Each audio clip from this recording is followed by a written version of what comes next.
Welcome to the Miami Knights podcast. This is our episode recapping the beautiful Cotton Bowl win against the Ohio State Buckeyes, a dominating performance, 24-14.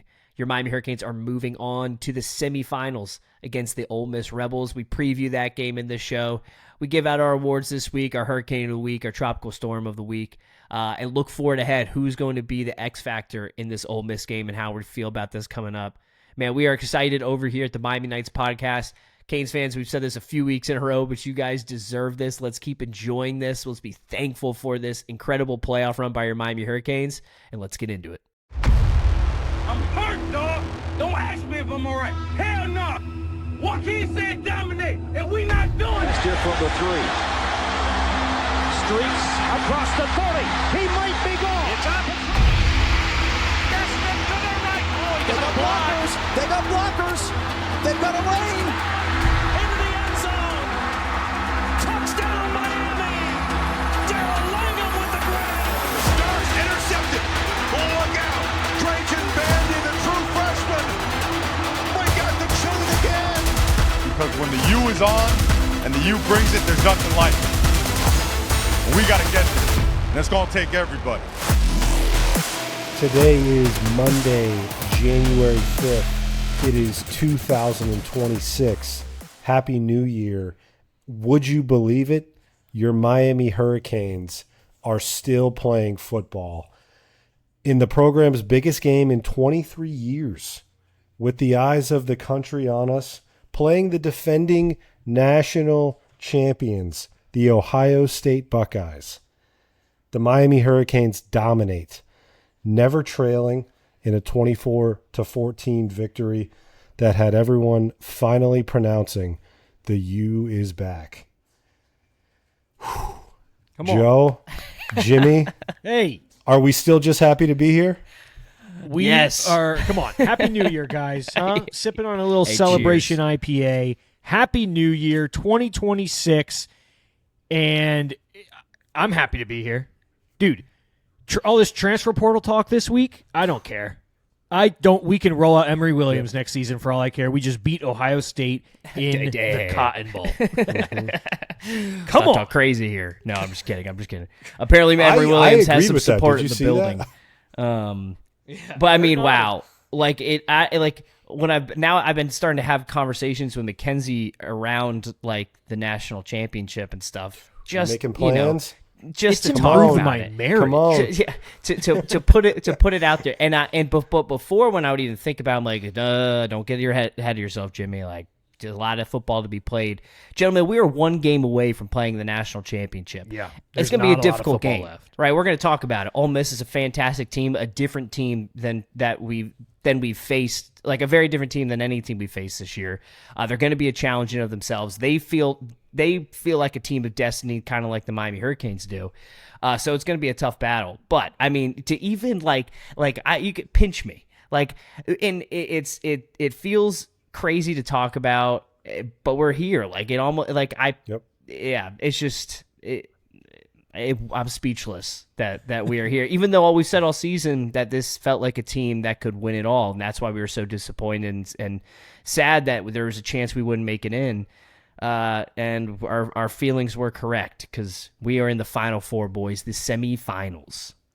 I was actually scrolling back on some of our texts in our group chat, some of Jimmy, you and I's text with our dad, and it was so funny to me. It was almost cathartic to read these texts, and it was just like well, I guess the Pop-Tarts Bowl will be fun. See what Emory can do. And that was not very long ago. We were having those conversations, and just like that, we are one win away from playing for a national championship. But do not let any of that get in the way of the fact that we just beat the Ohio State Buckeyes. Like Kurt said, the defending national champs. We've now beaten the two teams that played for national championship last year in dominating fashion. Yep. And this is no longer, the Miami Hurricanes are no longer, we're shocking the world or we're these huge underdog teams. No, the Miami Hurricanes are back. That's right. And not only are we playing for a CFP semifinal game. We are now favored to win a game for the first time in a month. I don't know if I like that. I kind of liked the 9.5 point underdog story, but no, it is great to be favored. Kurt wins some money again. Yeah, we talked about it all along that was just an insane line. Like, it never made sense to me from start to finish. The Miami Hurricanes dominated that game. Like it was like a couple drives in when we texted in our group chat and we're like, we're the better team. Like, and what Ruben Bain's halftime speech was that we heard in the cinematic recap is that we wanted more. Like, and we could see that. Like they didn't want it like we wanted it. Mm-hmm. I think that's the thing is that this is not. This cannot be labeled a Cinderella run. Okay. If Cinderella doesn't come out and absolutely punch the best, listen, the mega conference thing, I think Texas A&M was the best team in the SEC for most of the season. Okay, they had the best defense in the conference. Whatever. This was the best defense in the SEC and arguably the best team in the SEC, and then the defending national champion. The what many people considered even after the Indiana game as the best team in the country. I heard going into the playoff, Ohio State is the best team in the country. They had the best odds to win the national title. Yep. We have now punched both of those teams in the mouth. And listen, it's not like the games have been stress-free, but Miami has led from the front in both of those games. Now, I mean, it's been unbelievable, and you can't call Cinderella is when Wofford makes 23s in the tournament, and most of their team is going to be selling car insurance next year. This is a team full of professionals, and it's a monster team with talent, and it's been coached up, and listen, we're hitting our stride. I think right now we're the best team in the country right now, and that is what this is. With Indiana, that's it. We're just barreling towards the finish line, towards a date with Indiana, and obviously we're not going to discount this game, and we'll certainly get into it. But what an unbelievable season! I think. It's sinking in, if I can speak for all of us, is that it's just the season has gone black and white, dropping the 2 games and losing 2 out of 3 there late October, early November has been sort of par for the course. And like, here we go again as a Canes fan. And I think the difference has been the response. I think we demanded respect. We demanded from the committee that we deserve and we should be in this thing. And I think we carried ourselves that way the last 3-4 games of the regular season. Yeah. And that's been the difference where we've seen the tide turn and seeing things go our way. Right. But guys, this is a locomotive just screaming down the tracks with no brakes. Yeah. Well, and to your point, Kurt, this is not a fluke. And when you have those 2 losses in the middle of the year, the reason that it has derailed Miami teams in the past is truly, I think it was more of like a wake-up call of like, oh, we're not that good. This year it wasn't like that. These 2 losses, I think the team was like, what in the world is going on? Like, we are much better than these 2 teams we just lost to. We threw 5 picks against Louisville. The refs were horrendous against SMU. We also played bad. It's like we are a championship team, and this is not a fluke. This shouldn't be happening. Let's go out there, play Miami Hurricanes football. I mean, truly, right after those games, we dominated, and here we are. And also, those are 2 teams that finished 9-4. So don't let people push the narrative that those were bad losses to bad teams.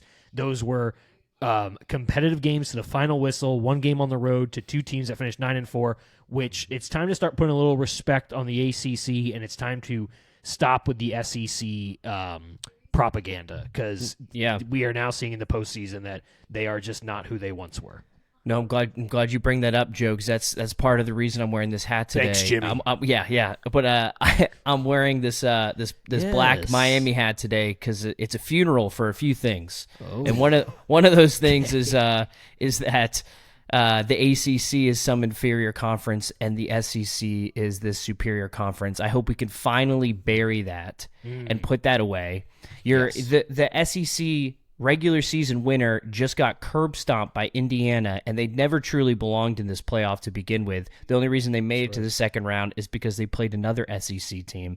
Everyone with two eyes and a working brain knew that Alabama was not one of the 12 best teams in the country, but yet the SEC tag put that on. Another thing we buried, Ohio State dominating the state of Florida with recruiting. Being able to pick whoever they want. I think that is finally going to be buried and put to bed. I mean, you saw number 4 on the other side of the field, and it still stings to see him. He got his numbers. We said he was going to get his numbers. The man got his numbers. He's one of the best wide receivers I've ever seen. But he was taken from us because he didn't believe in Miami's program. That's right. And that's going to be different from now on. That's right. And then the last thing I'm going to put that is being put to bed is the curse of that 2002 national championship. In my opinion, I think we can move on. Our father texted us. He's like, this helped me move on. Now it will always sting a little bit. Yes, you want that extra national championship, but this one feels good. The script was flipped. You had us going against a team that was trying to defend their national championship. They were we were the underdogs. And no one expected us to win that game, and we came in and ruined their party. So the real reason I'm wearing this hat is Danielle got this for Dad, and I right when he opened it, I said, Dad, you will never wear that hat. I could never picture you wearing this hat, and so I will take it from you, and we'll call it a gift from me on Christmas. So that's I like it. I like it. And you know what? In Danielle's defense, I knew Dad asked for a white Miami Hurricanes hat, so it's tan. Okay, it looks okay. It's tan. Yeah. Got it. All right. Well, trying to help her out. It's a sick hat on you though, but I can't imagine Dad wearing it. No, no shot. Is this a good transition for the aftermath? Should I get in the aftermath? Oh shoot, okay. I forgot about that. Hey, listen, it only took us 23 years to get closure from that game, so yeah, exactly. It's great to be a Miami Hurricane. Yes, it's been easy. Let's get into this Ohio State game a little bit more, and we'll start with the aftermath report. Alrighty, we take you to Jerry World, where the Miami Hurricanes look for revenge against the Ohio State Buckeyes after 23 years of being reminded that Terry Porter is a terrorist. An early fumble by Mark Fletcher had Jimmy quoting the Mummy ride at Universal, screaming, "The curse! It's real!" But curses are no match for Hurricane Bane in this defense, who told Julian Sayin, "You think darkness is your ally? You merely adopted the dark. I was born in it, molded by it," as they had him saying prayers from the jump as the Canes D had him in hell. The first score would come early in the second quarter as Carson Beck played a little catch with Fletch to go up 7-0. Ohio State would march down the field and threaten to tie the game until Keontae, great Scott, read a screen like an iPad kid and took the pick back to the crib, as even Brent Key couldn't contain his excitement on the ACC broadcast and may have even kissed Jimbo Fisher. We will never know. Canes up 14-0. Ohio State with a chance to put 3 on the board to end the half, and he pulled the kick the way Jimmy pulls his drive when he has a one-shot lead against me going into hole 18. Halftime. Bane spoke for the first time in his life in the locker room and gave a rousing speech that had more F-bombs than a middle school boys' Call of Duty chat room, and we were off. The Buckeyes would fight, and by that I mean they had Jeremiah the Messiah Smith, who looked over to baby Jesus and said, "Your time is coming, but I have some miracles to perform first," as he was an alien and carried the offense to phone their way home into the end zone and make it 14-7. But the Canes had another trick up their sleeve, and that would be the Irish killer, Carter Davis, who drilled another dagger into the Goliaths of football. 17-7 Canes. Buckeyes once again told Jeremiah Smith to please score, and he did. 17-14 Canes. 3rd and 11 calls for number 11 to solidify himself in Hurricanes lore as he lowered the shoulder and lowered the chances of Ohio State repeating as champs as he rumbled and stumbled and bumbled for a huge first down to keep the clock ticking. Dawson said, "I got one more in me," and yelled, "Fletcher, come back! Go, Charizard, Charmar Brown! As the announcers scramble to find out who he even was on their roster sheets. The ultimate dagger. The curse officially lifted. The mighty Buckeyes, who started this entire spiral for the program, fall to the hands of the team nobody thought should be in or had a chance. The Miami Hurricanes win the Cotton Bowl. It's time to fiesta. Arriba! Coco, Coco. What's that? Is that how they say it in the movie? It's a kids movie. Coco. Oh man, that was awesome. Beautiful. I love the I love iPad it. kid. That got me early. Yeah. Read the screen like an iPad kid. Wow. Yeah. I mean, Yeah. that's truly, I mean, your reference to them bringing Marty Brown in and not being aware of it. I mean, it's so true. Playing yeah, today? they're like, this was he beat Florida. yeah, I know. But to the announcer's credit, like, he has not been playing this playoff. Like, it's been it's been interesting. He has not been getting a lot of touches. And then our running backs coach made the call, told Dawson, put him in. Sure. And it worked. Yep. It was great. Yep. It sure was. Joe, that was awesome. With that, I think we should roll into our Storm Awards here. Yes. There's a lot to choose from. I Man, mean, there are. Again, you're coming off of these wins, and it's special. It makes this a lot more fun. But Jimmy, I'll start with you. Who is your Hurricane of the week? Don't say it. Don't say it. Don't say it. Don't say it. I'm gonna take the easy one. I'm gonna take the easy one. I got a little clip for you guys. After the loss of 6, another pass play that's intercepted. Taking it back is Keontae Scott. He'll go all the way. Touchdown, Miami. I mean, goosebumps. Yeah. Dude, I legitimately That blacked gives me out. I'm chills. not Yeah. kidding you. Oh, like I had to rewatch the play because I was like, Yeah. I don't think I saw the play. I blacked I out. almost tore my ACL. Like Dad and I, like I landed on a corner. I was almost gonna get an injury like you did, Joe, on the Texas A&M game. But yeah, no, I went absolutely berserk. Dad went berserk because at that point, that was after that big Jeremiah pass, and so we're like, oh, here, they're gonna come right back after we score, and man, just beautifully read, just like, and it's been really interesting looking at all this portal stuff this year, and people have been referencing last year with our portal pools. And Keontae Scott was like the number 85th, I think, ranked portal recruit. He was actually one spot against Deani Hill. Who was 3-star. Yeah, 3-star. Just overlooked. Yeah. So no one was really paying attention to this guy. And Kurt, you even said it when he was coming from Auburn. It was like, we didn't really know what he was gonna do, and what he's done, and how he has just taken like the Hurricane culture and the persona and ran with it. I mean, the man is such a difference maker. Thank God that he got healthy after that turf toe, because he 2 games in a row he had the forced fumble and a couple sacks against Texas A&M, and then that massive pick 6 in this game. I mean, he just can't be understated enough. Completely flipped the game. I mean, that was the difference in the game. Was Keontae Scott's pick 6, and it was a thing of beauty. And just to see Jeremiah Smith chasing after him after missing the block, Yes. and also seeing Brandon Ennis trailing a little bit behind too, it's just a beautiful thing. So, sorry, Joe, I know that was the easy take, but Keontae Scott, Hurricane of the week. Wow. Should probably blame me. I picked you first. Yeah, it's true. Yeah. I appreciate it. It was good. It was good. I had the recording ready. No, it's the clear one. Just it's a play that will be replayed and highlighted in Hurricanes history forever. We need to add it to our intro video. Yeah, Yep. take, It's maybe gonna be maybe like takes the Ed over the Reed one Bandy from pick Boston 6. College.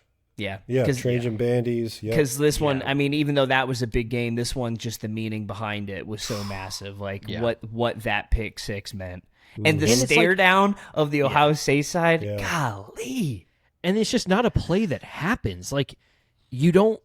It's just so hard to perfectly time up and read that screen and just fly past the blocker. yeah, and then to catch it, to be in the position, and then make that snag and take it to the house. In stride. You just don't see it.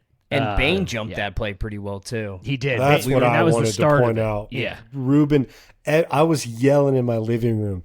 Every single guy on the defense knew what was coming. 100%. Every single one. Yeah. We jumped a lot of snaps in that game. Yeah. Yeah. Yep. And you know what? Along those lines, my hurricane of the game is, once again, don't know how many times it's been like this season, is Mr. Ruben Bain.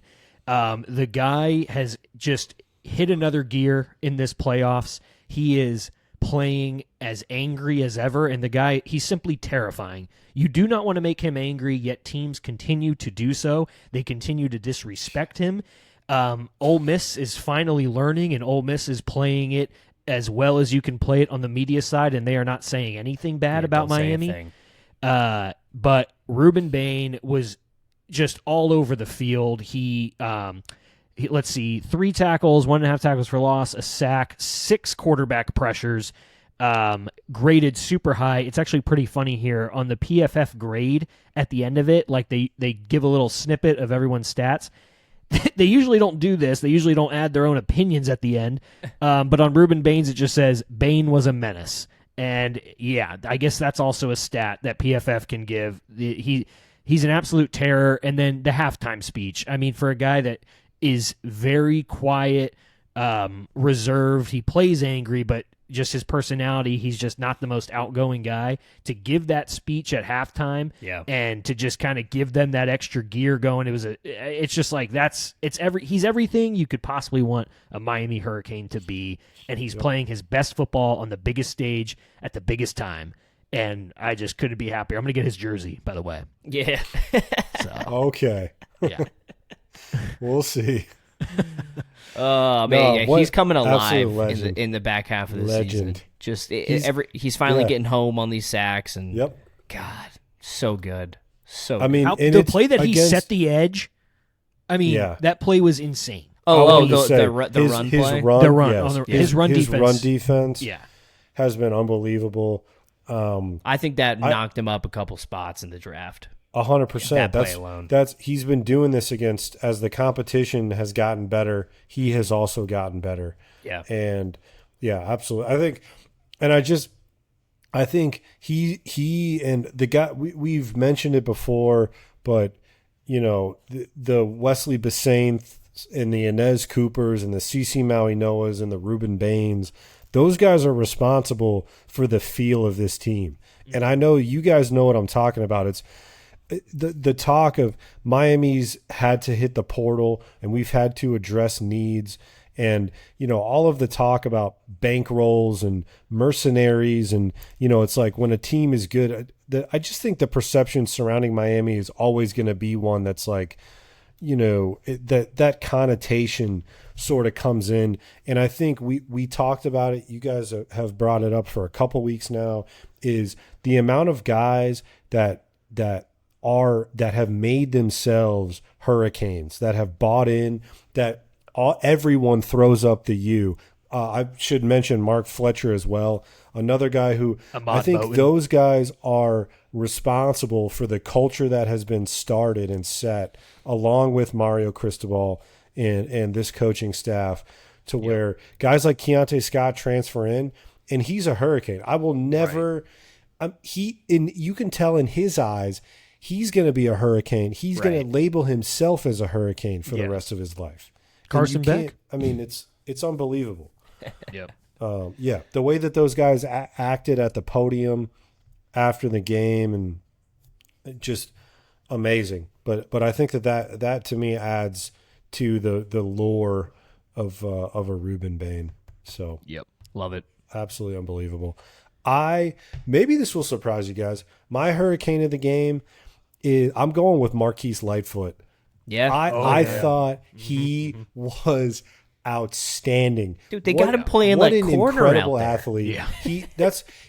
He jammed on a third, on that the huge third down where he jammed Jeremiah Smith and released him, and then made the play on the dump down pass was incredible. he was getting after the quarterback all night. I swear he plays defensive end and outside linebacker, kind of an unconventional role all over the field. But this kid is, I mean, this is, again, like, we've started hitting on 5 stars. We're not missing on these guys anymore. Right. And grabbing Lightfoot and being able to utilize him and make him work. How many times with guys would we look at this guy and say, he's undersized and he's got to bulk up, right? Chicolo. He looks like a wide receiver. Yeah. And the coaching staff, I think Corey Heatherman's looked at it and said, this guy's an absolute freak, and we're going to play him like that. Right. 2 TFLs and a sack in this game. He was just absolutely relentless. And listen, and that last he's play a part he of had, that.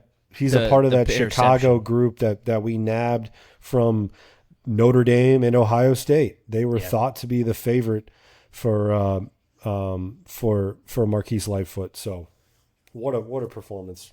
Yeah, he was the one that had the last pressure on that interception that caused that bad pass by saying. Yep. Yeah, Dad and I were talking about during the game because we're looking at our defensive line. And Dad goes, what are we going to look like next year? Like, what's our defensive line going to look like next year? And I said, I don't think we're gonna given what we have on our ends with Akeem Mesidor, with Ruben Bain, like, we're gonna see a slight drop off just because of who they are. Like, they are the number 1 and 2 projected defensive ends in the country. But we're not gonna see that much of a drop off. We're still gonna see our defensive line as a strength with guys like Marquise Lightfoot. Hayden Lowe will get healthy next year. Everyone forgets about him, but he was probably our best recruit in last year's class, statistically wise or star wise. McConaughey, is he gonna? Yeah, I love it. Where's he been? The Ruben Bain apprentice. Yeah. So yeah, it's gonna be there. The drop off is gonna be small because of guys like Marquise Lightfoot. I mean, yeah, when I saw him at that shot of him out in coverage, like jamming Jeremiah Smith, I'm like, freak athlete. But yeah, that's Heatherman using him to how he should be using him. Yep. All right, boys. Tropical storm of the game, just a notch below a hurricane. A guy who was awesome, but just didn't quite crack into that upper echelon. I'll just go first. But No, yeah, please. Yes. We just gotta keep the order. We gotta keep it nice. Yep. I'm between a couple here, and I'll bring up maybe some honorable mentions if we don't get to some of mine, because there were like we said, it's just so hard to choose. So many great players this game, but I'm gonna have to give this one to Mario Cristobal. Oh, yeah. wow. I mean, listen. Look who finally came Hey, around. no, shut up. You've even given me credit. I was calling for Mario Cristobal back in the Mark Richt days, all right? I've wanted this man to coach our team for a very long time. Yes, I was struggling in the middle of the year. I never thought he shouldn't be our coach. I was just like, this doesn't feel good. All I'm saying is, after what game was it when you said the infamous text? After the SMU game, I said it was during Stanford game. All I'm saying is, who would have thought that on January 5th, Mario Cristobal will be your tropical storm of the week? That's all I'm saying. During the Stanford game, would you like how that team looked in the first half? Would you think we would be in the semifinals for the college football playoff? Yeah, I said it. I said we went out, we're in. I know things were looking bleak. Also They were looking bleak, and all I said is Mario Cristobal is starting to lose me. Not Laurie, he has not lost me. So yes, but I'm not. Mario Cristobal's losing me. I'll take that to the head. I was. Not to the head. Not to the head. I was starting to get nervous about it all. However, so yeah, me of little faith. I am sorry about that, Mario. You have completely redeemed yourself. And if we can also go the funeral hat again, can we bury the idea that Mario Cristobal is not a good big game coach, or just not a good game coach in general? I have watched week in and week out for this past several weeks, but especially in this playoff run, Mario is out coaching the other coach. He is scheming better. He has his team more prepared. He has his team looking more fired up. I even look at that timeout he called at the end of the first half, I believe, when they're backed up on like their 5. A lot of coaches, you're up 14-0 on defending national champions. You're happy they're running that. Take it to the half. Mario uses the timeout. Yeah, they march down the field and they miss a field goal, thankfully, but I still respected the fact that Mario was getting aggressive. That is what wins these games. You look at coaches like, I mean, I know he just lost, but Kirby Smart. You look at coaches like Nick Saban that have won these national championships. They get aggressive in these games. They don't get scared that they're playing a really good team. You look at when he brings in Tua, when Saban brought in Tua in the national championship and goes for a deep ball. It's making these big decisions, these aggressive decisions, and that's what wins you these football games. So Mario Cristobal, I mean, just an incredible job. Penalties are way down compared to the beginning of the year. I think that's probably because we don't have ACC refs anymore. We saw ACC refs in the Ole Miss Georgia game. But man, it's been an incredible coaching job. Lifetime contract. We'll say it again this week. I'm with Kurt on that. He's just Bobby Bowden contract. Yeah, seriously. Seriously. I mean, he's the just Mike Norvell contract. Yes. How about this, Yeah. Jimmy? How about this? This hasn't been really discussed much. Penalties? We cleaned up the penalties, right? Right. No, I just said that, Kurt. You zoned out Yeah, on he me? said Oh, I did. I totally zoned out. Oh, yeah. You zoned out. That's But, hey, but it deserves to be Jimmy. said twice. I didn't mean it. I didn't mean it at Jim, like as a threat to Jimmy, just in general. Jimmy, No, how I about don't- this? His aggressiveness with using timeouts.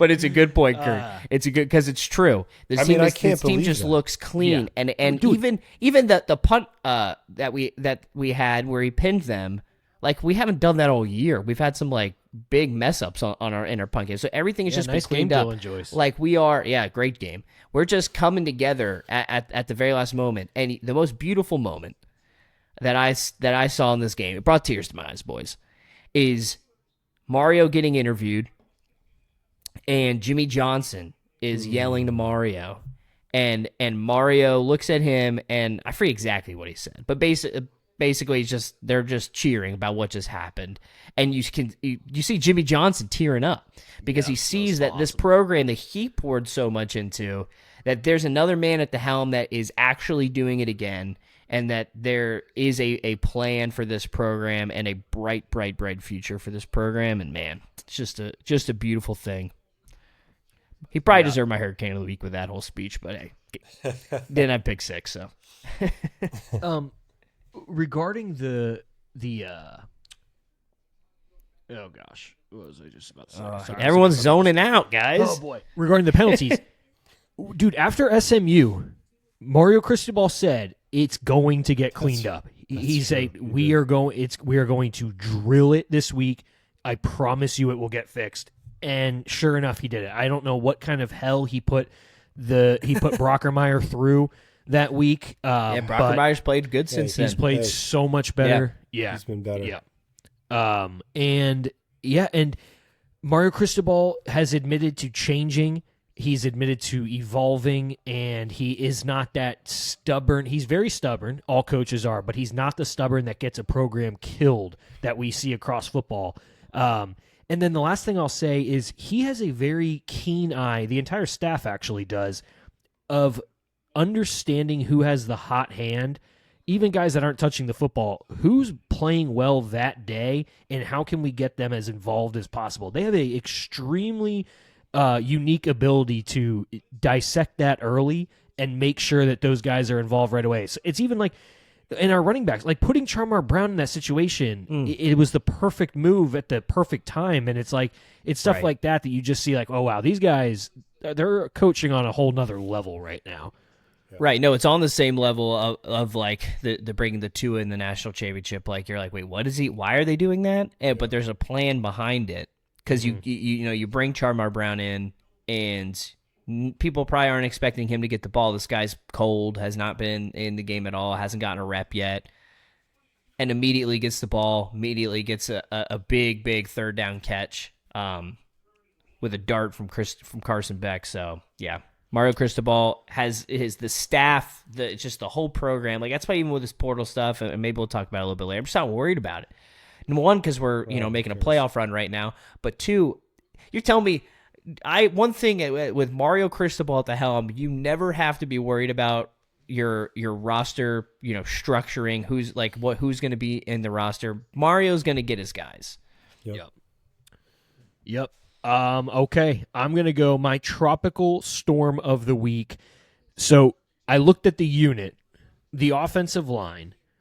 We heard all week about Ohio State, their defensive line, how they were going to just get after Carson Beck all day, how he wasn't going to have time to throw, how they were going to shut down a running game, how Beck was going to throw picks.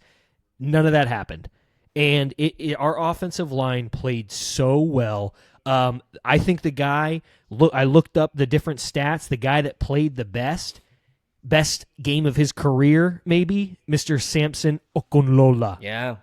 Pancake. Had Development. pancake. That's called development, Jimmy. Yep. 5-star. And, I mean, just on the biggest stage, he played out of his mind. He was clean. The whole offensive line was clean. Like, did we have a single holding or any? Well, I don't even remember. We had one penalty. It was one penalty, and it was in the secondary. In the secondary, yeah. Like, just an absolute elite performance from the entire unit, but got to give it to my guy, Samson Okunlola. Pancake. Development right there. We got Jackson Cantwell at practice right now. Yes. Already getting traveled. developed. 5-star offensive tag. I mean, it's just a beautiful thing.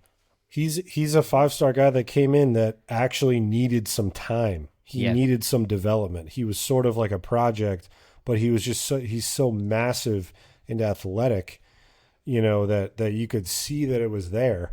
But we had to coach it out of him. And Yeah. I He's mean, gonna be the so best good next year. development story is Markel Bell. If Yeah. you want to look Yeah. at I what mean, can that- Mario Cristobal do with players, 0 my stars. God. Are there any pictures of Markel Bell and Mirabal next to each other? Because the like he is like Judge and so Altuve. big. Yeah. It is unbelievable. Yeah. He was Massive. another, along the lines of Cam Ward, a 0-star recruit who had to go to junior college.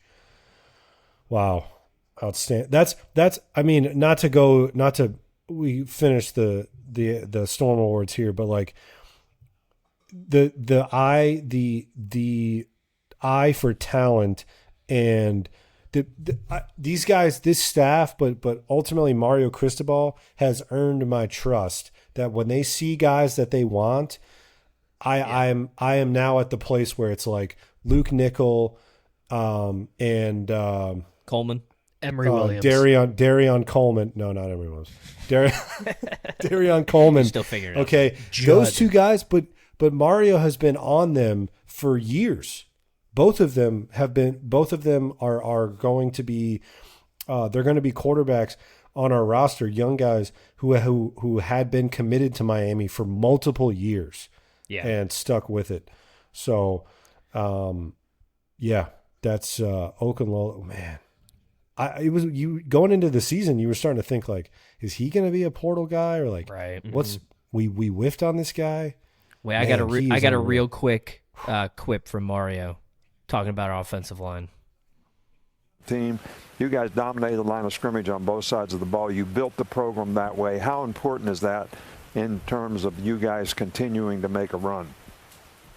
Well, I mean, it was one of the greatest lessons under you at Alabama, right? You used to tell us all the time, mass kicks ass, right? So we did get some big, massive guys. So he has that motto, and he learned that. I mean, obviously he was an offensive line guy before, so he appreciated the trenches as well. But like to have that knowledge from Saban as well, he's absolutely taking that into this program, and it's just a great thing.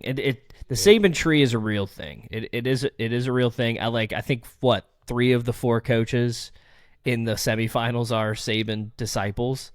So man, like, and not to get us off track, but that even like this just further cements. Like I'm getting kind of mad about the disrespect a team like Louisville gets. Like their defensive line had our offensive line confused at times, and they were getting beat up.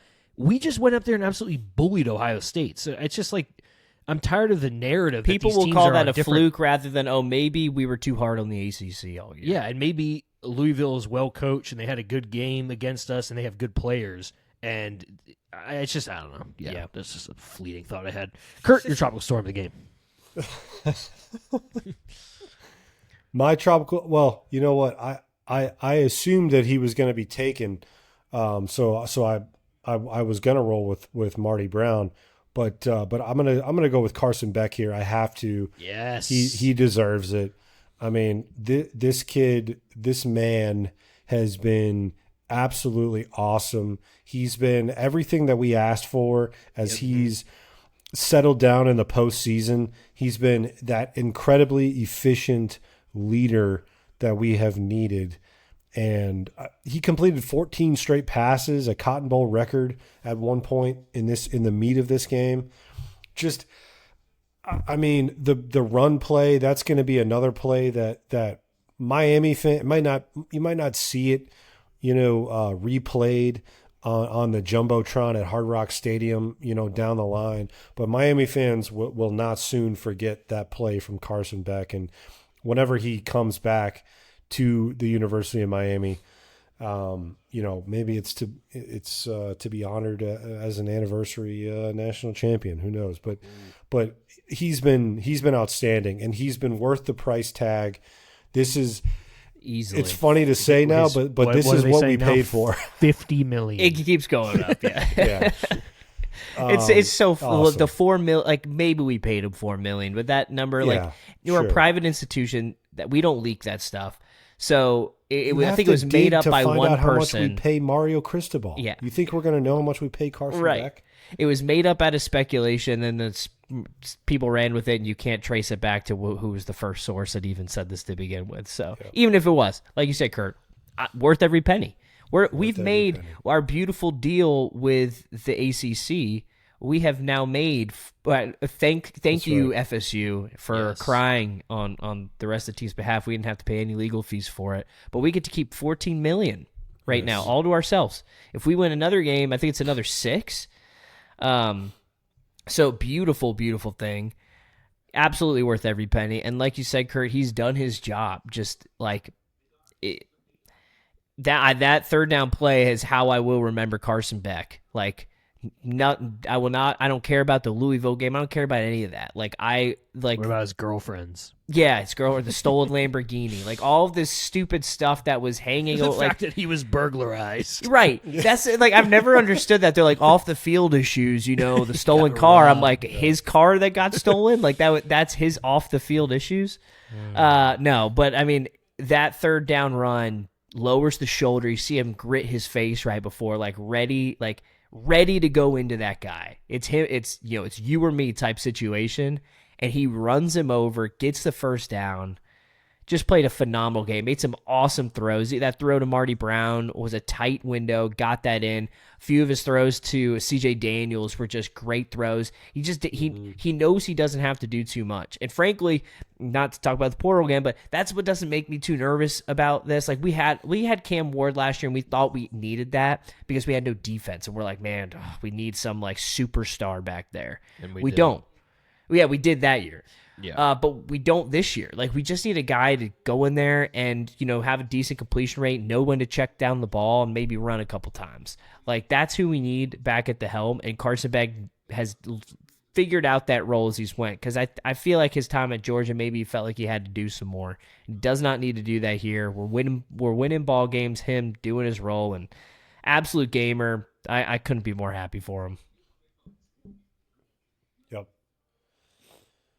Well, with that, we're going to get to our tropical depression of the week. You guys, what do you got, Jimmy? Jimmy, we'll start with you here. What do you got? This is a tough one because we did so much good in this game. It's just it's hard to come down on one. I'm getting so nitpicky here, even having a problem with this one player. But let's say Jalen Lucas got pushed around maybe more than I thought he would, but he's also facing Jeremiah Smith. So it's what can you do?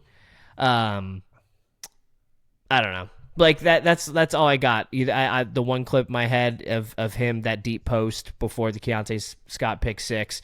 He definitely looked like he could have crashed down Jeremiah more, but maybe he was nervous about another move. But that stuff happens. You're facing the best receiver in the country. So like I said, I think I'm just picking stuff here, but maybe I'll say Lucas. Maybe cornerback depth in general that we don't have.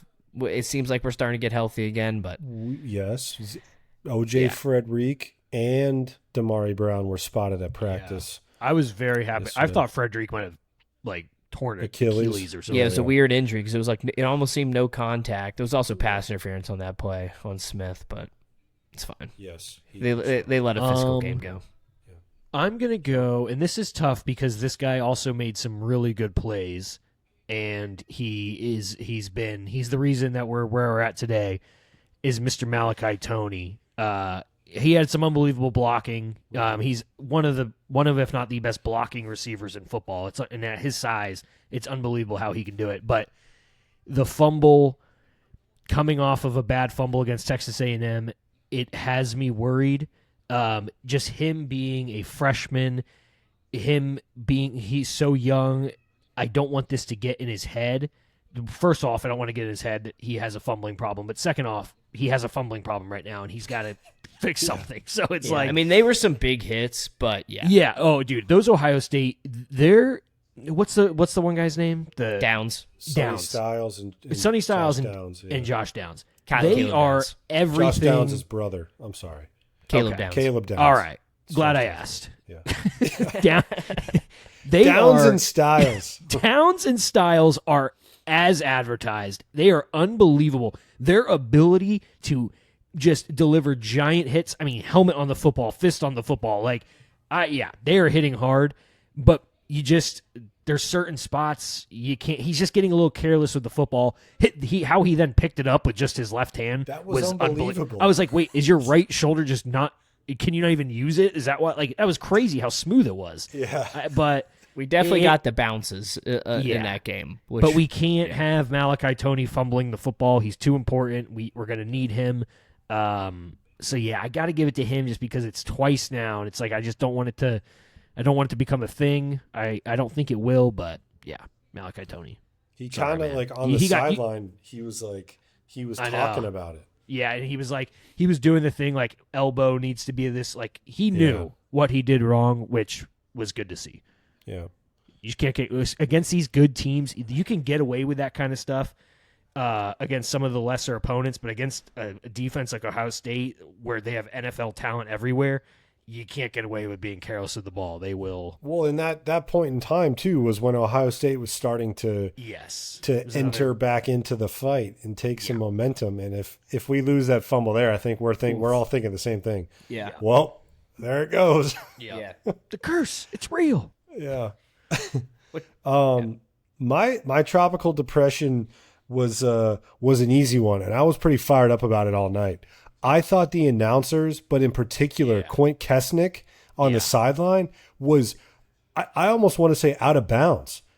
What in the world? This man went on 2 rants against Miami. The one at the end of the first half was bizarre. Ruben Bain and Akeem Mesidor sit out one play on the drive before the field goal. People one are play. still talking and about he's like, wow, the Miami sideline is tired. I have never seen these guys sit out before. This is something to watch. Yeah. They're tired. I'm sitting there. I'm just screaming in my living room. What is this guy talking about? Yeah. Like, that is not what the sideline guy, he doesn't make stories. You're not trying to make a story and create a story during a game, bro. I think he also said something about us being like shocked. That's my second one. That's the second one is Ohio State comes out and scores on their first drive. Yes. They score a touchdown. And he goes on this, we come back from commercial, Ohio State's going to kick off. He goes on this another. It was like 90 seconds about how the sideline was deflated. Yeah. Wow. He's like, Miami's sideline was excited in the first half. Now there's no talking. They're just dejected, and they're sitting there looking around. It's like, and then we go drive down the field looking for answers. This man was like, he was fishing for a story, for a narrative during the game. That is not the sideline guy's job. I was sitting here just incredible. Like, what are you talking about? I think it's fair to say women are better sideline reporters. Yeah. Fair? I mean, give me Saragusa back. I'm not going to say no. Like, I was just absolutely livid. I could not believe it. There's no worse job than interviewing Mario between quarters, though. That is the worst job in sports. Yeah. Well, and I think, don't you guys think like the right before kickoff, like shoving the mic, like, we're going to go to Miami sideline and we're going to ask Mario about the game plan right before the kickoff, and then we're going to kick it over. We're going to ask Ohio Mario, State. is the U back right before kickoff? No, get rid of it. What do you want to see from the offense here? Yeah. I mean, no, get rid of it. It's always a whole lot of nothing. It's the same it's too coach much speak of a every single production. time. It's ESPN making it a production. Yeah, no, 100%. Also, I've seen some things that people are also catching on that Mario has refused to get rid of the military appreciation polo in his interviews, and they're thinking it's because ever since the Stanford game, it's been war in his mind, and he sees it as war, and I kind of like that narrative. I do like that. It's definitely something superstitious with him. Like I think he thinks he need to keep wearing it because it's a horrible green, like we said. It's not a great polo. You know, we love the military here, but there's a million different ways that polo could have went. It must be superstition because he was wearing that other polo before that forever. Yeah, and then he might have switched one after after SMU. Yeah. No, he switched after Louisville, and then again switched after SMU. Yeah, so Mario's a superstitious guy. So we might, if we are lucky, we will see this polo for a very long time. Yeah. Imagine and Joe just going to Zagacki the scrambling on Fanatics.com to purchase one. This was the aftermath of the game of Michael Irvin, who has just been fantastic. Like any Michael Irvin slander out there, I just laugh at because it's just what a proponent for your university. It's such a fun guy to have on the sidelines. Not only a legend, but just a big personality that brings the energy. But this is him after the game. How long we been waiting for a win like this? How long we been waiting for a win like this? It's here now. I ain't told them. I'm not letting that story mess with my glory, talking about how long.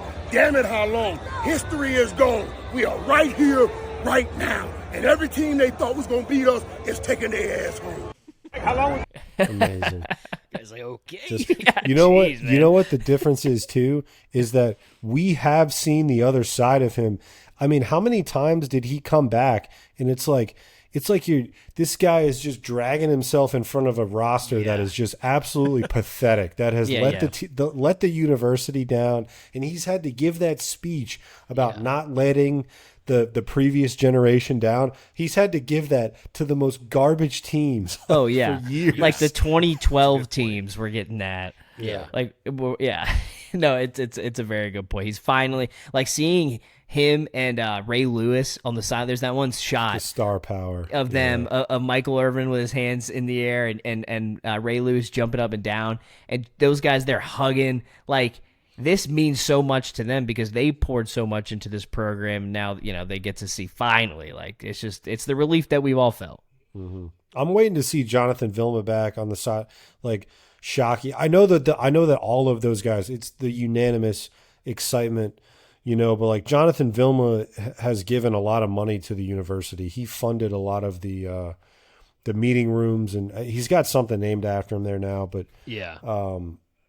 Andre Johnson was back again. Edgerrin James, Devin Hester is always there. Yeah, and I know Vilma too. He's got a nice commentating gig now. Like he's getting some big NFL games. That probably makes it hard. Can I give an honorable mention award? I think we got to give a couple.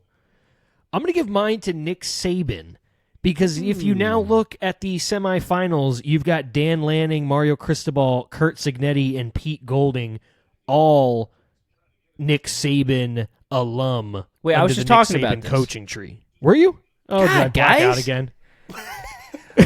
I talked about this, but I actually said only 3 out of the 4. I didn't realize the Ole Miss guy is. He's a Saban disciple? Yes. Oh, wow. And I guess you could call Lane Kiffin the one who got him, but they look better without him. I totally talked about this, Joe. You know what? Have you guys noticed Mario's been wearing the military awareness? Hey, did you guys know penalties are down? Oh, man.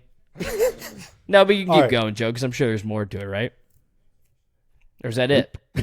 No, that was it. But also, were you talking about it when you were playing the recording of Mario? No, I was talking about Mario's my Tropical Storm of the Week, if you don't remember. And then what'd you say? I think we heard Mario as your tropical storm, and we just blacked out. It's like, Yeah. wow. Yeah. Wait, somehow I got into that. It was a side Kurt, do you note. remember this? Because I don't. No. Oh, you're right. It was Yeah. after the recording because he's taken Saban's ideology but it's an ode to the Saban tree. It's a real thing. That's what I was kind of getting at. But you didn't say the. Okay, whatever.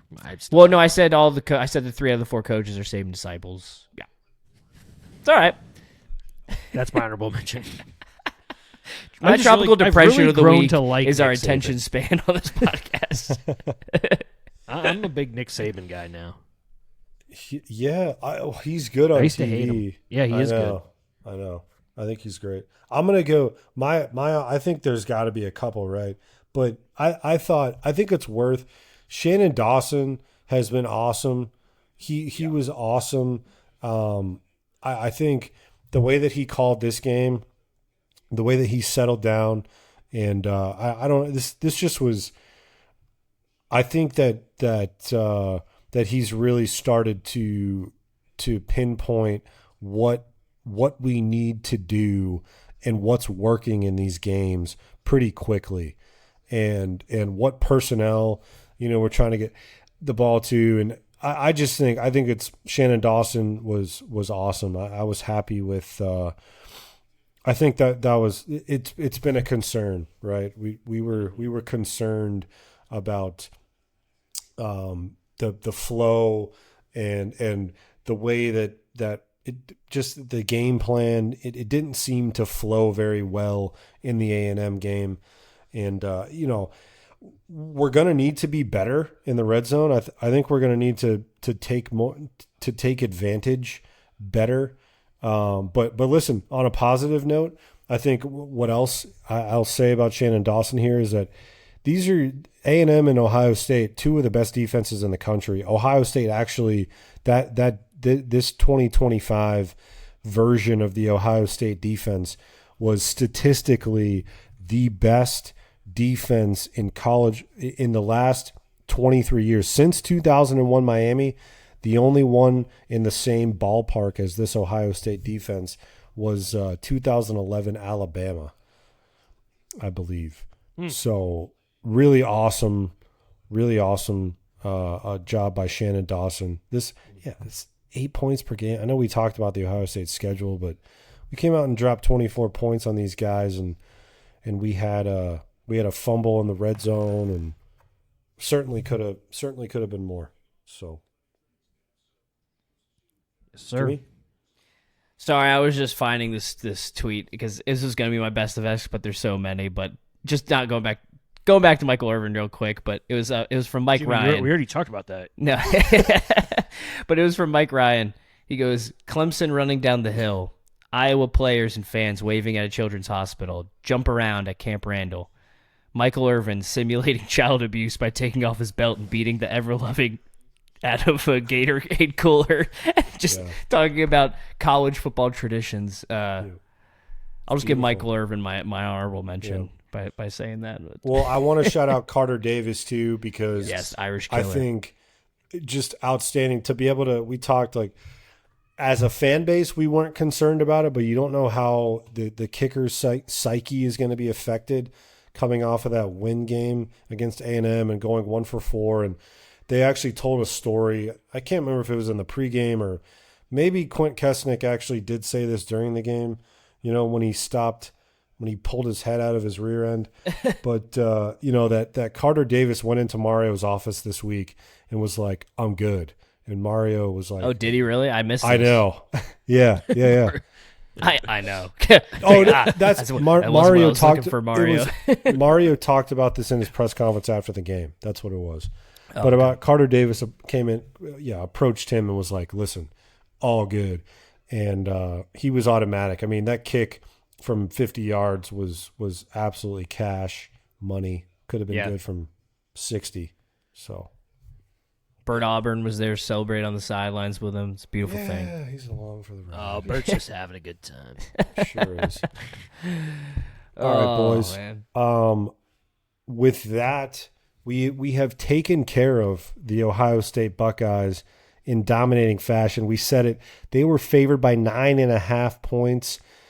We took care of them on the flip side by double digits, winning by 10.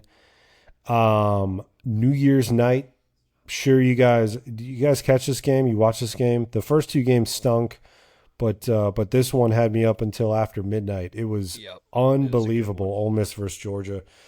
And ultimately the way it shakes out is the Ole Miss Rebels continue their, I would call this the Cinderella run, in my opinion. And I think Lane Kiffin, and they at this point, they did not expect Ole Miss to beat Georgia, because this weird thing with the staff where I guess Charlie Weiss Jr. is going to be the only one that's going to be retained. I think they 1,000% expected to 100%. roll into the transfer portal opening and the new year not playing football still. Yeah. But we get the Ole Miss Rebels. This line, it opened at 2.5, quickly moved up to 3. I believe it's been holding at 3.5 for the past couple of days. But your Miami Hurricanes are favored in this game. We are going to the Fiesta Bowl. We took care of the team that knocked us off of our perch. Now we return. We don't return to the venue, but we return to the idea of the venue, I guess. It used to be in Tempe at Sun Devil Stadium, and now we're going to Glendale. But, and it Fiesta was Bowl is here. Now it's Verbo. Not a great bowl game historically for the Miami Hurricanes. No, you know what? It is the only New Year's Six bowl game that we have not won. No, and we will, if we win this game, we will be one of two schools, Texas being the only other one that has won all of the major bowls. Dude, so we'll add that to our collection. With the way the playoff works now, that we can win 2 major bowl games in one season. It's pretty cool. Sure is. Also, should point out that was technically the biggest upset in the history of the college football playoff. Your Miami Hurricanes. Yeah. Yes, sir. Wow. Yes, sir. Sure was. So guys, as we roll into this game, obviously, this is not a slight to Ole Miss. I think if I'm looking for positives here, the road. We just said it. We just played the favorite. We just knocked off the favorite to win the national championship. We've had to win at College Station, at Kyle Field against the number 1 defense in the SEC. I don't think defense is Ole Miss's strength, right? So we're rolling into this game between we get a little bit of a breather on the defensive side of the ball. We've got the Lane Kiffin thing going on. The Canes are absolutely rolling. We're red hot. How are we feeling? Do we feel differently? Does it feel like a relief this week? Does it feel like, okay, we can have a little more confidence this week? Or how are we feeling going into the game? I would say, for me, if you had asked me before I watched the Ole Miss Georgia game and you said Miami's going to end up playing Ole Miss in the semifinals, it would come as a huge relief to me that we would get to avoid Georgia. I think after watching Ole Miss, specifically Trinidad Chambliss, and what he did, he was playing, at one point, he was playing unconsciously, just making throws that you would make with the quarterback you created in Madden that had all 99 abilities, and you're like, just some unbelievable plays that Jimmy's mentioning the depth of our secondary right now. It's basically like some of the stuff that we saw Marcel Reed start to do against us, and he just couldn't make the throws. Chambliss is going to make those throws, so that is a cause for concern. But I still think we're just the better team. There's no other way to put it. We are the better team. It's just, is Ole Miss going to continue this Cinderella run with this quarterback who's making these just absolute unbelievable plays and is playing out of his mind, or does that come to an end in Phoenix? We'll find out next.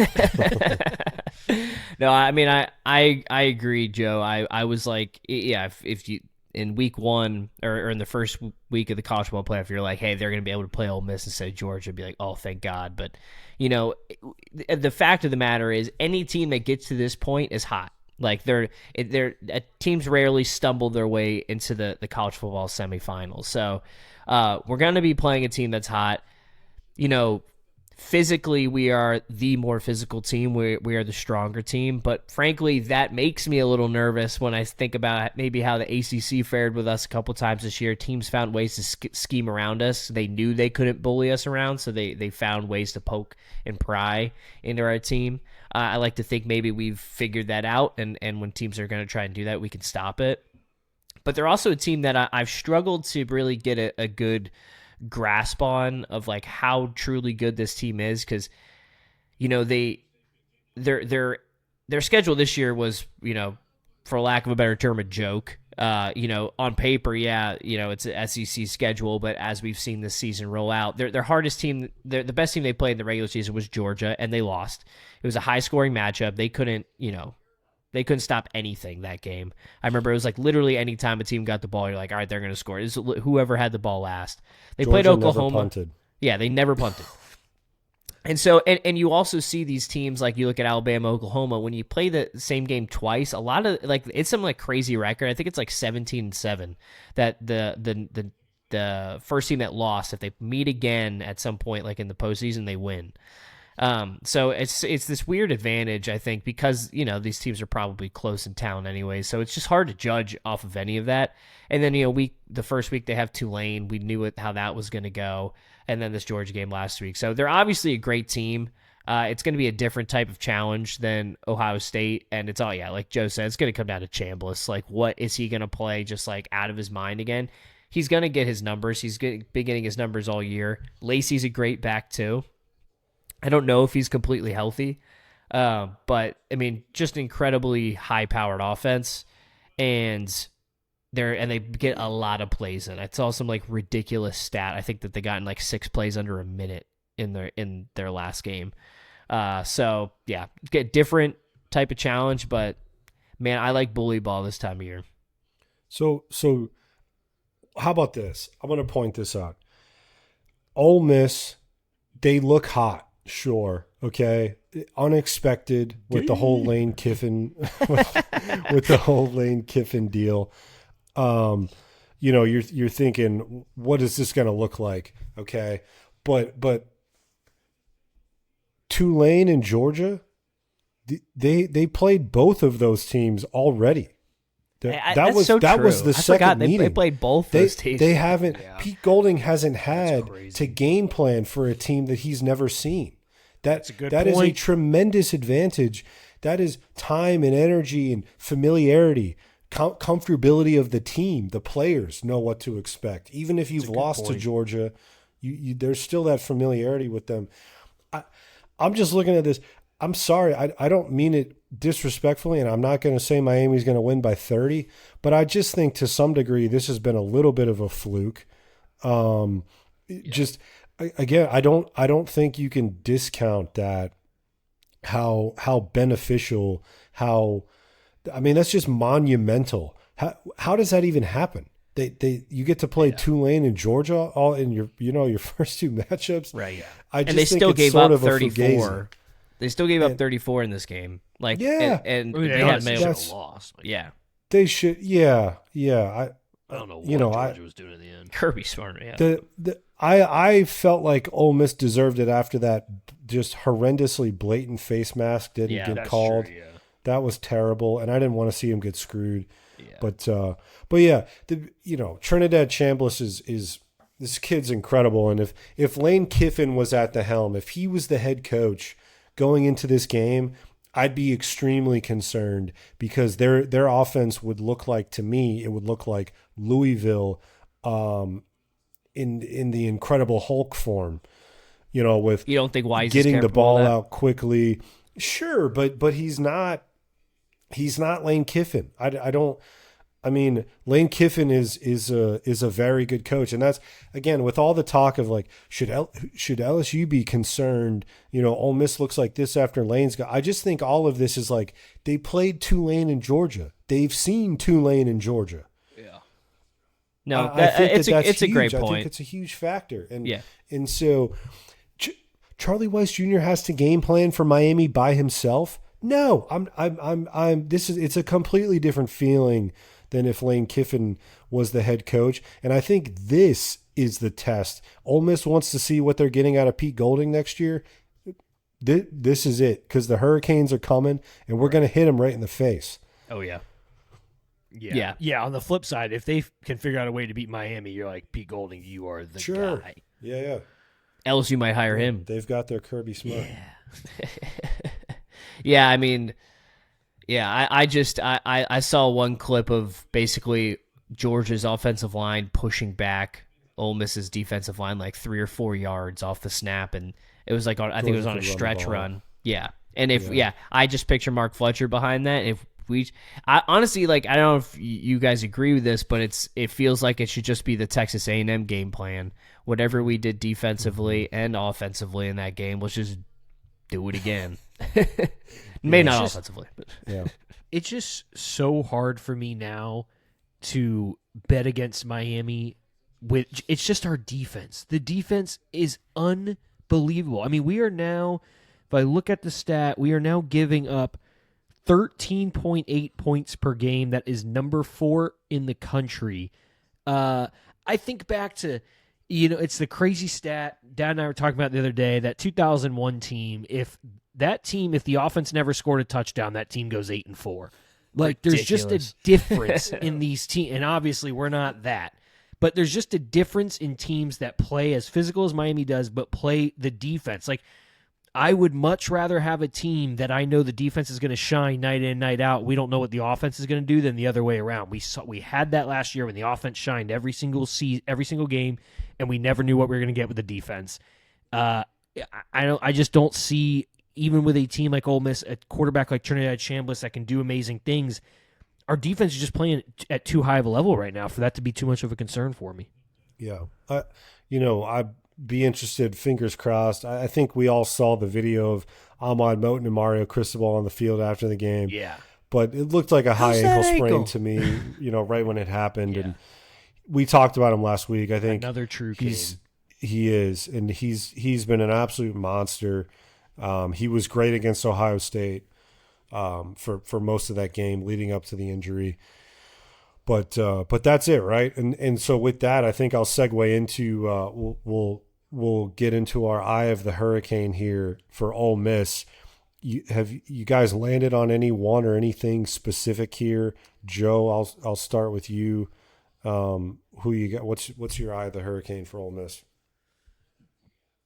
You know what? Because I do, even though I just said everything I said, that we are going to have to score some points in this game. I'm going to go with my man Malachi Toney. I had him as my tropical depression of the game with a couple fumbles. Teams have figured out a little bit how to kind of suffocate him. He's still able to make certain plays because he's special. I think Malachi Toney has a big game against Ole Miss, and I think Miami needs him to have a big game. We need our slot receiver. We need this guy who's made unbelievable plays all season. I think Malachi Toney steps up. He's my eye of the hurricane, presented by College Huddle. I'm now realizing as you're saying that, Joe, I should have given C.J. Daniels an honorable mention this last game because he played just an incredible game. He did. I was too focused on Michael Irvin. Should have drew a couple pass interferences too. Yeah, 100%. Oh, and I would say my other hurricane, Nick Saban. Did you know? But I would say my other hurricane for this game is going to be Mr. Wesley Besainth.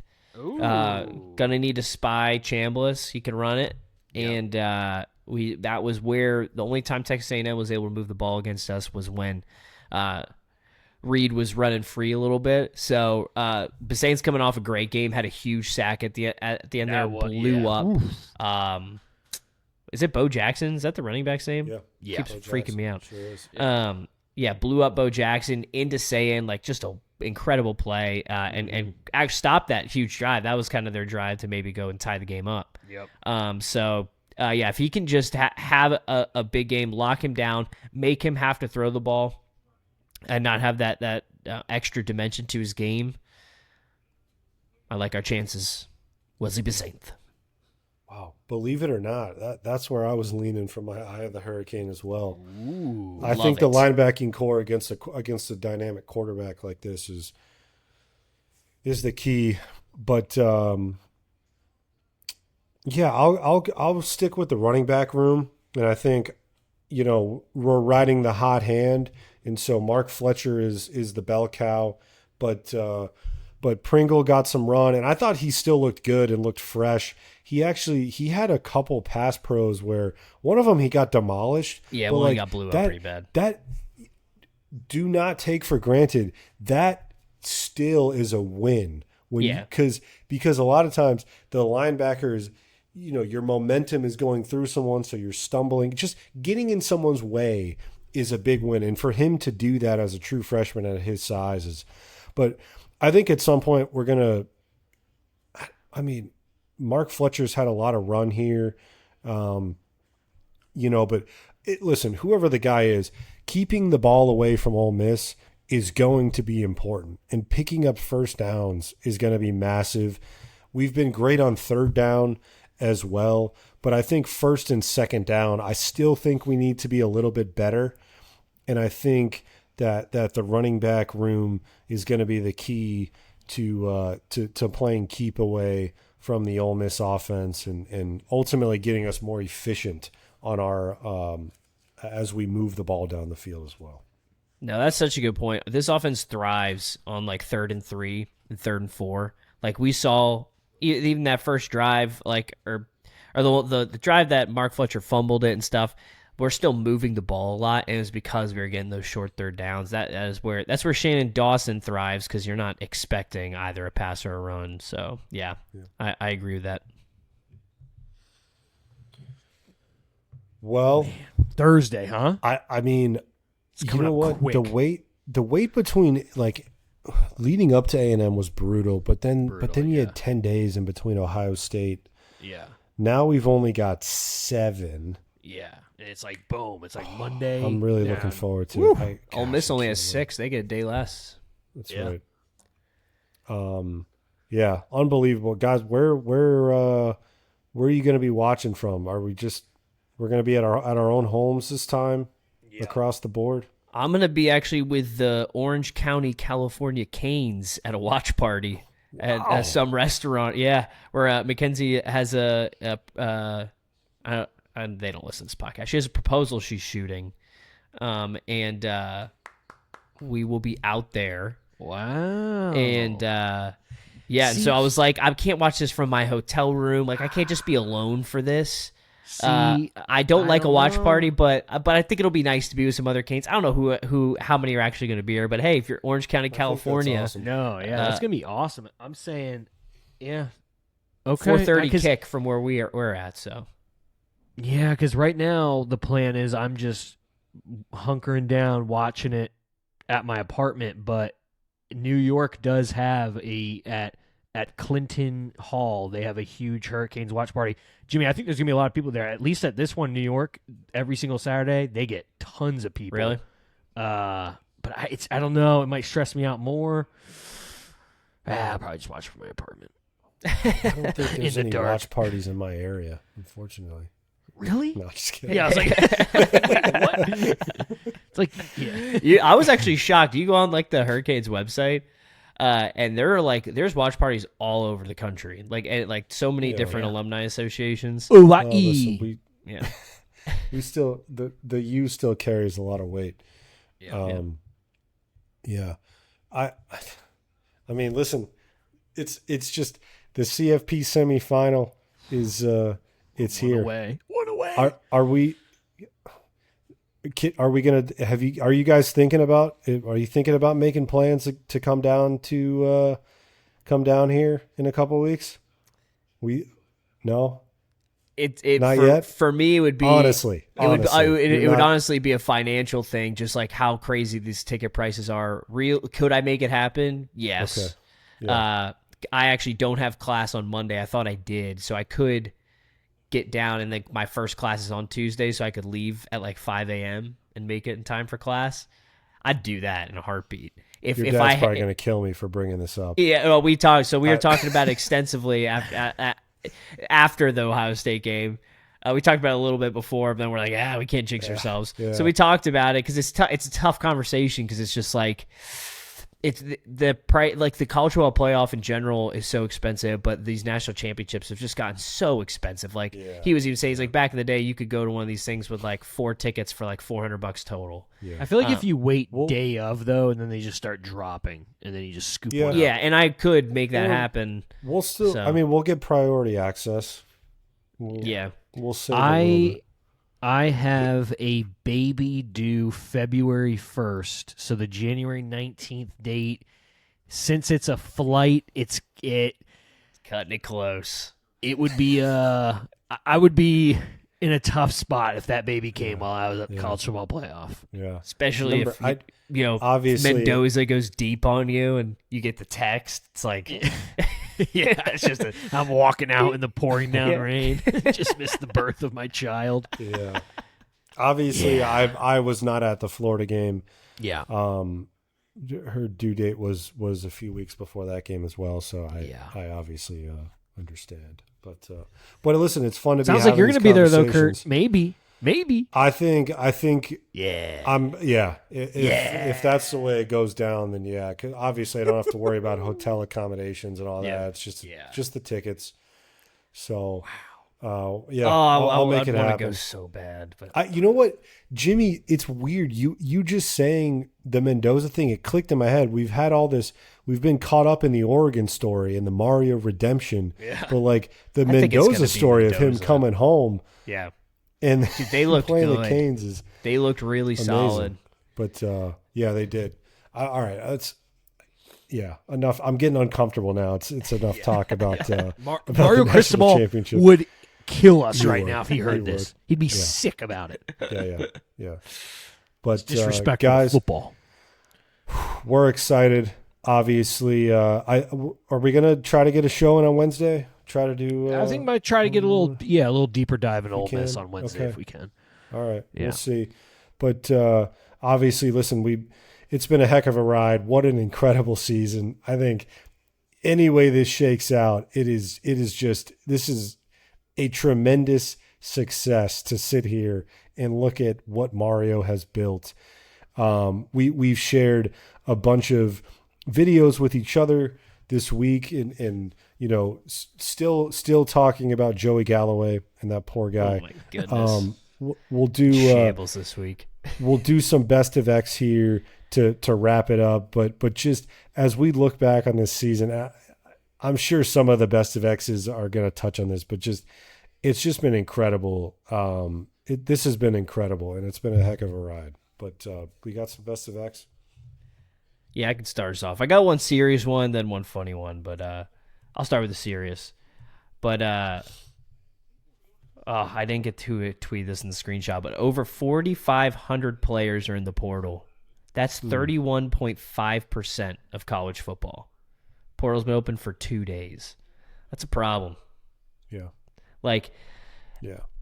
So that's my serious one, but we that's off-season talk right there, because we got a playoff run going here. My best of X of the week is from Mr. Cardale Jones from December 28th, 2023. He tweets, "Man, I feel bad for the recruits going to Miami U for NIL." He always calls us Miami U. I don't know if it's just trolling us now. I think it's on purpose. Yeah. "Man, I feel bad for the recruits going to Miami U for NIL. Bad staff, no stability within the program, and one of the worst college home game atmospheres. Chasing the money isn't always the answer, but good luck." Well, Mr. Cardale Jones, former Ohio State quarterback, we just sent you guys and your $35 million roster, talking about NIL, we sent you guys home. So, you guys can talk about bad staffs and no stability all you want, but I saw a pretty decent staff and a program that won 10 games last year and is on a playoff run this year. That looks pretty stable to me. Yeah, feels pretty good. Feels pretty good to go back to those tweets. Love it. Kurt, you go. Can you believe we're at 12-2, a 12-win season. Beautiful. Gosh. Records are so weird now. Duke went 9-5 this year. I know. Yeah. App State went 5-8. Yeah, that has to be a first, right? It is, yeah. I'm kind of with Jimmy. I've got two. I don't know that any of them are serious, but obviously I've got to touch on the Caden Curry video. You know, this is just it's kind of sad, but going on, if we played that game 10 times, we know what the outcome of the other 9 would be. And Kane's Insight quoted it and said, Miami has now hypothetically lost to both Notre Dame and Ohio State. Curry also recorded a hypothetical sack. How much we push them around. Frankly, 24-14 was maybe as close as that game could have been. I agree. I think it was very fortunate. Another fortunate, the game didn't have to be that close. Right. They're a great team. They're always going to punch back. But to say you win 9 out of the next 10 games is just... I love this roster and how our roster, how we do not talk. Mario has clearly instructed this team. Your talk is your play, and you play. Even Mario himself, he held back. He's been holding back, but he had the viral moment where he held back this week. Yeah. They were talking a lot. We're focused on next ourselves. game. Yeah. I just love it, man. I think it's awesome to see this team operate. But that was ridiculous. My last one is Todd Furman, and I screenshotted this so I didn't forget it, and I can't find what he was responding to, but his response says, can we go one step further? How did Notre Dame, it was probably like, I think I remember, it was, how did this Miami team lose to Louisville and SMU? And Todd Furman says, can we go one step further? How did Notre Dame, with a new defensive coordinator and freshman QB, hold their own in Miami Gardens? What are we doing? Good job, guys. What are we doing? They never led. The game, I mean, we were up by 14 the fourth quarter. That game was absolute domination by Miami. It got close at the end. There was some weather involved. There was a broken play. Yada yada yada. Miami dominant. It's just stupid. What are we doing? Miami had a new defensive coordinator. We had a quarterback who had never played in that system before. We had a true freshman receiver who was the best player in the game. He'd never played in a college game before. He was 17 years old and should have been in high school. Yeah. Unbelievable. It's just stupid. What are we doing? These are smart people. What are you doing? They're embarrassing themselves is what they're doing. My best of X is it's an old post, but it rings true based on the conversation we've been having. This is from Kevin Clark by Kevin Clark. He said, first time I met Michael Irvin. Talking to your mic. First time I met Michael Irvin, I sheepishly mentioned I went to Miami, and he calmly said, well, we are family. And I sort of laughed, and he said, no, you don't understand. And he started to yell at max volume, we are family, then made a stranger take a photo of us throwing up the U. I mean, that's just the best. The guy's an absolute legend. No, you don't understand. We are family. It's like, whoa, just take it easy, man. Yeah. Love it. That's the energy. That's the energy we have on the sidelines, and that's why I like having him over there so much. Yep. On all fours, bent over. Yep. Living and dying with the team. Yep. Well, guys, it's been a heck of a ride, and I'm hoping that this show goes on. But I am legitimately enjoying this. Yes. It's just been amazing. But I can't wait. I can't wait to see the boys run out against Ole Miss again. I guess because of our 10 seed, we're going to be the away team for the entirety of these playoffs, so we're going to wear white again. Yeah. I think stormtroopers from here on out, knowing Mario. I think we go white over green. I think Mario's got some superstitions going on right now. Can we do that? Green. Can we do that? I love white over green. Especially against Ole Miss. We haven't done it all year. We haven't worn green all year. I'm calling it. I see all whites. Mario hasn't changed his collared shirt in his interviews. We're going all fine. whites. Then let's wear the military. Let's wear the military. Just running out the militaries. Automatic loss. Dad texted us real quick. How about that first down that they took back from Beck? They called that short. Oh my gosh! We don't have to get into it, but I'm like, my God, you won Ohio State back into this game. The refs didn't do much outside of that, but I don't know what they look at in those replay booths. Call.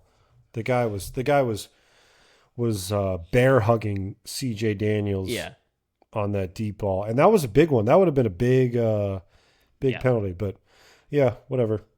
The show goes on. They did not want to throw flags. No. Yeah. Guy stared into the camera. This is him in the coin toss. You remember that? Were you not watching this? The ref. Midfield. The ref in the midfield. He's like staring right into the camera. He's like, Miami's heads, Ohio State's tails. And then I was like, geez, man. It's like most intense coin flip ever. Yeah. Do we want to save score predictions and everything for this game for Wednesday? Or are we going to get Oh, yeah. No, we can save it. Think? Let's save it. Yeah. We also have to save counting up our records because Kurt and I won again and Jimmy didn't. I wasn't, no one informed me on this rule that we were doing this all throughout the playoffs and that every time I didn't put in one, it counted as a loss. Dad, when we were watching the game, he goes, you're down to 8-8 in your lock of the week. I said, what? I said, I didn't know we were putting them in. 8-8. I am 11-4. Or no, Jimmy, you're 8-7. I'm 11-4. Kurt is now 7-8. Kurt's getting back to 500 here. Don't let him get out. All right, boys. Yep. Hey, everyone. Pound. We'll see you guys on Wednesday. Great time to be a Hurricane. Go Canes.